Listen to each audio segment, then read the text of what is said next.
जर ह्या जगाला सत्य कळलं तर जग निश्चितपणे देवाचा अभिमान बाळगेल. पण जर जगाला सत्य ठाऊक नाही आहे तर जग देवाविषयी अभिमान बाळगत नाही. तुमचा भाऊ जर डॉक्टर असेल तर तुम्ही अभिमानाने सांगता माझा भाऊ डॉक्टर आहे. तुम्हाला तुमच्या भावाचा अभिमान वाटतो. तुमची बहीण जर प्राध्यापिका असेल तर तुम्ही अभिमानाने सांगता माझी बहीण प्राध्यापिका आहे, लेक्चरर आहे. आपण माणसाविषयी अभिमान बाळगतो. जर तुमचे वडील पोलीस इन्स्पेक्टर असतील तर तुम्ही लोकांना अभिमानाने सांगता माझे वडील पोलीस इन्स्पेक्टर आहेत. तुमचे वडील जर आमदार असतील तर तुम्ही लोकांना अभिमानाने सांगता माझे वडील आमदार आहेत. तुम्हाला वडिलांविषयी अभिमान वाटतो कारण ते आमदार आहेत. तुमचे वडील जर मोठ्या हुद्द्यावर असतील तर त्यांच्याविषयी तुम्हाला अभिमान वाटतो. माणसाविषयी आपल्याला अभिमान वाटतो कारण माणसाविषयी आपण बघतो, पाहतो आणि म्हणून विश्वास ठेवतो. पण लोकांना देवाविषयी अभिमान वाटत नाही. का बरं वाटत नाही? कारण ते देवाला ओळखत नाहीत. आपला बंधू, आपली बहीण, आपले वडील, आपली आई जर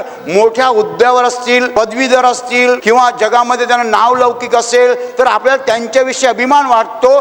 पण आपल्याला देवाविषयी अभिमान वाटत नाही. याचं कारण काय? जो ईश्वरा ओळखतो तो निश्चितपणे देवाविषयी अभिमान बाळगतो. येशूला ओळखणारा माणूस म्हणणार मला देवाचा अभिमान वाटतो. कारण का बरं देवाचा अभिमान वाटतो? कारण परमेश्वर अनंत असा प्रेम सागर आहे. हालेलुया.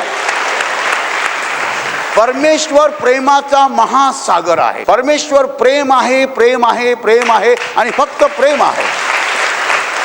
पण जगाला हे माहीत नाही आहे. जगाला सत्य ठाऊक नाही आहे. म्हणूनच जग अज्ञानात आहे, अंधारात आहे आणि म्हणूनच जग देवाविषयी अभिमान बाळगत नाही.